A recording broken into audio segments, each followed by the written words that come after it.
All right, let's set up the game now. Of course, you have the board game. If you have players playing this, try to put half of them on this side of the board and half on the other side, and that sort of makes things a little easier in terms of the laying out of the game on your table. Now the blue pawn starts here on the Schwab family.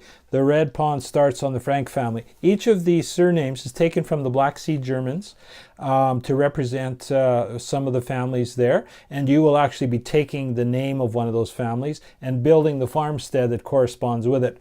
These names also represent squares in the game for the movement of these pawns. We'll talk about that in a subsequent video. Take your money, your rubles, and place them up here in a bit of a bank. One of the people who plays the game can act as the banker, or you can just free for all, and everybody can grab and make financial transactions as necessary. Take your farmstead pieces, whether they're white pieces like this or little translucent markers. Take these translucent markers here and make sure that you have them to indicate which player is using which name, and that'll be explained in the getting started video. The various cards go up here. The harvest card goes up here. Make sure that this harvest card starts with oh, sorry, that's wrong. The harvest card goes here. Let's start where we wanted to start. The year card. Be sure that year 1 starts here and it goes down consecutively from 1 through 20 is on the bottom. Do not shuffle these cards. These must go in this order every time. The family event card, you can shuffle these as much as you want. That's fine. Each time you play, it will be a different game because of these cards here being shuffled. There's a colony event set of cards, same thing, shuffle and place. And then there's a harvest card. And each of these harvest cards have different information on them that'll guide you as to what kind of a year it was in terms of harvesting. So you place that there. You also have your colonist family score sheet that each player will be getting. So have that in front of you, and you'll be working with that starting in the getting started section and then subsequently throughout the game.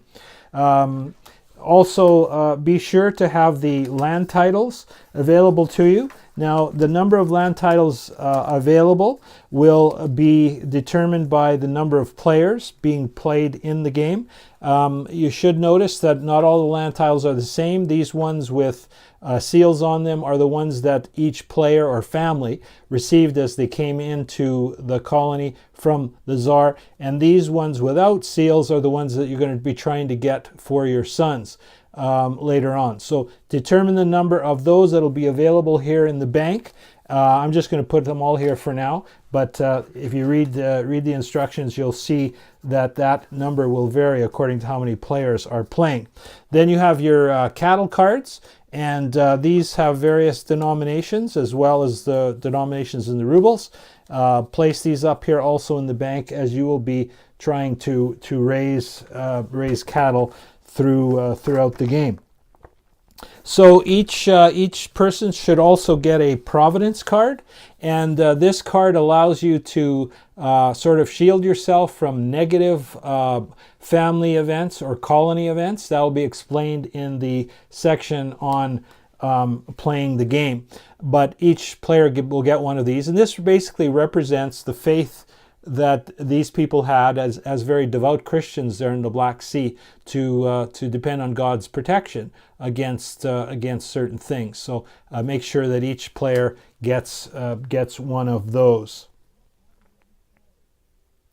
That's pretty much it. Again, that's all explained on page 2 of the instructions, and now we're ready to get started, and that'll be explained in a subsequent video.